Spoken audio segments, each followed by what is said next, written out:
দিনটি ছিল 19 মার্চ, আমার ছেলের জন্মদিন। Good morning everyone, welcome back to my another mini blog. আর তোমরা দেখতেই পাচ্ছ ছেলে তার ম্যাম এবং ফ্রেন্ডসদের সাথে স্কুলে কেক কাটিং করে নিল।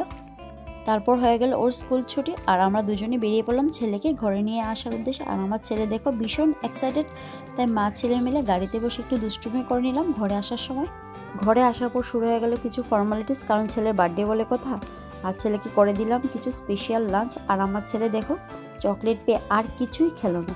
এখন আমরা দুজনেই ওকে প্রাণ ভরে আশীর্বাদ করে নিচ্ছি। তারপর করে নেবে আমার মা, তারপর করে নেবে আমার দিদিমা। আর ছেলে আমাদের উপর এত রাগ করছে কেন আমরা ওকে জোর করে বসিয়ে রেখেছি। তারপর ছেলেকে অনেক কিছু বলে মানিয়ে আমরা পায়েস একটু একটু করে সবাই খাইয়ে দিয়েছি।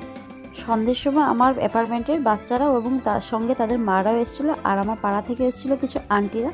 তারপর আমরা করে নিলাম একটু আবার কেক কাটিং। আমরা করতে থাকি কেক কাটিং, আর তোমরা করতে থাকো সাবস্ক্রাইব ফর মোর ভিডিওস। আজকের জন্য টাটা।